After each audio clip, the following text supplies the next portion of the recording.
Welcome to Accessible Art History, the podcast, the best place for art history lovers or anyone that is curious. My name is Annalisa, and I'm going to be sharing an amazing Metropolitan Masterpiece with you today. Just a quick reminder before the episode starts, all sources and images will be posted on the Accessible Art History blog. You can find a link in the episode description, as well as on Instagram at accessible.art.history and at metropolitan.masterpieces. Now that we have that out of the way, let's get started. While walking through the Greek and Roman galleries of the Metropolitan Museum of Art, it's hard to miss today's subject piece. Dating from circa 300 BCE, this large marble column once stood at the Temple of Artemis at Sardis. It's covered in delicate carvings, and it's easy to imagine how stunning the original building would have looked. So, to learn more about this ancient Greek column, keep on listening. Although a large section of the middle of the column has been lost to history, this work is still an imposing sight. Standing at nearly 12 feet tall, it dominates the space.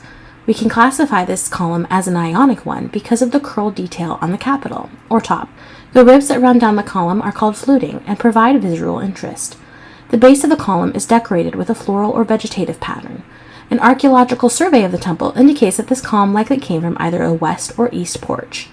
Today, parts of the marble have been restored, but viewers can still get a sense of the column's imposing and original beauty. In order to understand the column's importance, I think it's crucial to discuss who the goddess Artemis was.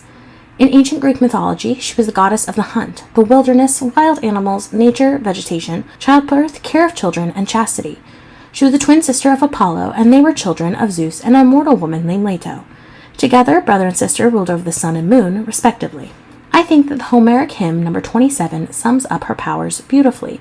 It reads, quote, "I sing of Artemis, whose shafts are of gold, who cheers on the hounds, the pure maiden, shooter of stags, who delights in archery, own sister to Apollo with the golden sword. Over the shadowy hills and windy peaks she draws her golden bow, rejoicing in the chase, and sends out grievous shafts.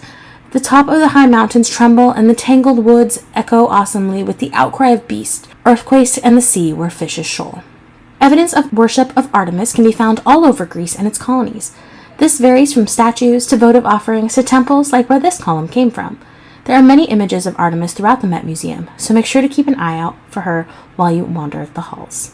Today's podcast subject was originally discovered at the Temple of Artemis at Sardis. This city is located in modern-day Turkey and was once the capital of the Lydian Empire. These Iron Age people settled in the area around the 7th century BCE, but they didn't rule long. Only a couple of centuries later, Sardis was conquered by the Persians. From there, it was conquered by Alexander the Great and came into the rule of the Hellenistic Empire. Over time, Greek slowly replaced the Lydian and Persian languages, and rulers started building up the city. Besides the Temple of Artemis, archaeologists have uncovered the remains of a Prytaneum, or government building, a gymnasium, athletic training center, a theater, and a hippodrome, or horse racing track. Fascinatingly, Sardis was also an early site for Jewish settlement outside of Israel and Palestine. It was also a site of early Christian movement. In fact, Sardis is mentioned in the New Testament in the book of Revelations as one of the 7 churches in Asia. In Revelations, it states, "To the angel of the church in Sardis wrote, These are the words of him who holds the 7 spirits of God and the 7 stars. I know your deeds. You have a reputation of being alive, but you are dead." By this, the Bible is stating that the church in the city goes through the motions of worship and religion, but isn't sincere. After Constantinople was declared the capital of the Byzantine Empire in the 4th century CE, Sardis started to fade into the background. By the 1700s, it was a small town, though one filled with many fascinating ancient ruins. Next, I'm going to discuss some more specifics about Temple and our Temple of Artemis. But first, let's take a quick break.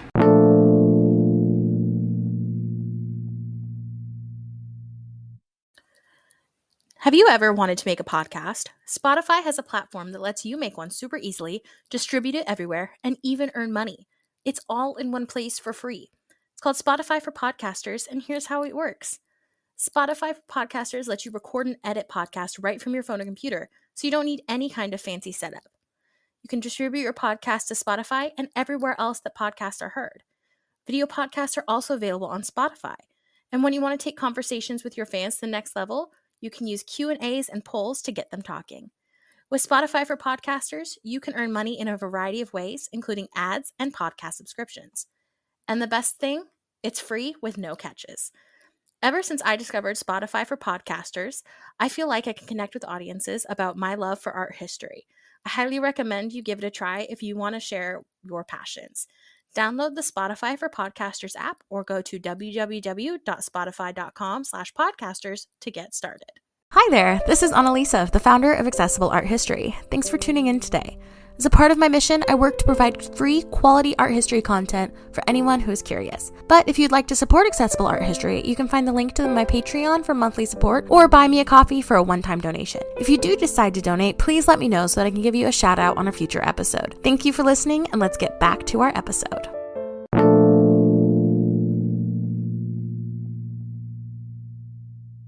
Alright, now that we're back, let's talk about the purpose of the Temple of Artemis. In ancient Greek societies, temples were called naos.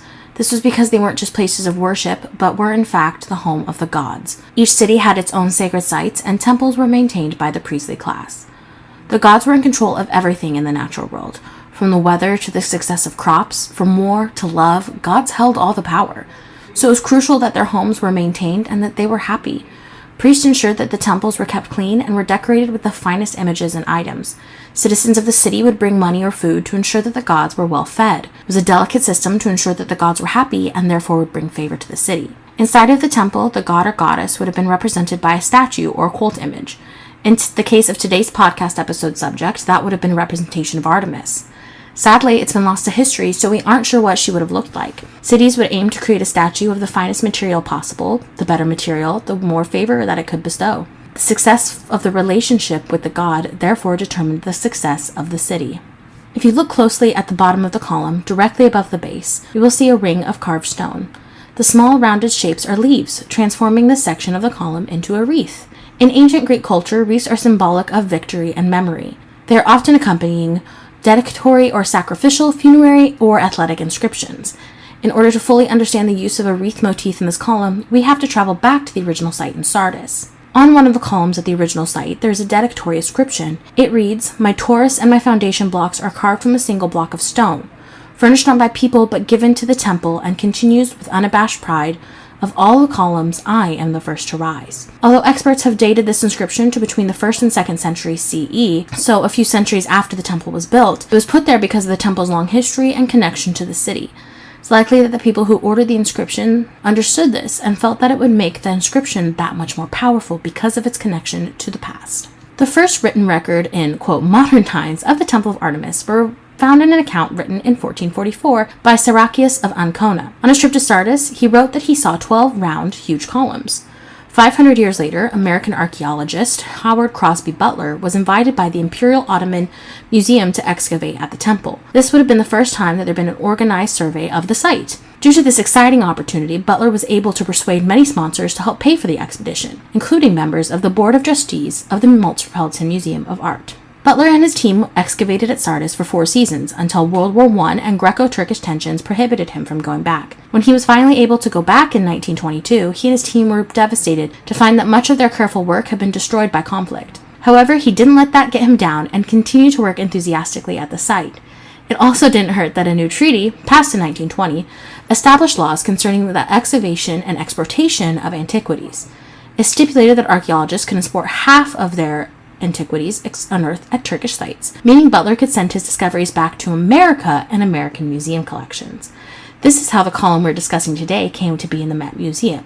It was a thank you gift from the excavation to the wealthy philanthropists that served on the board.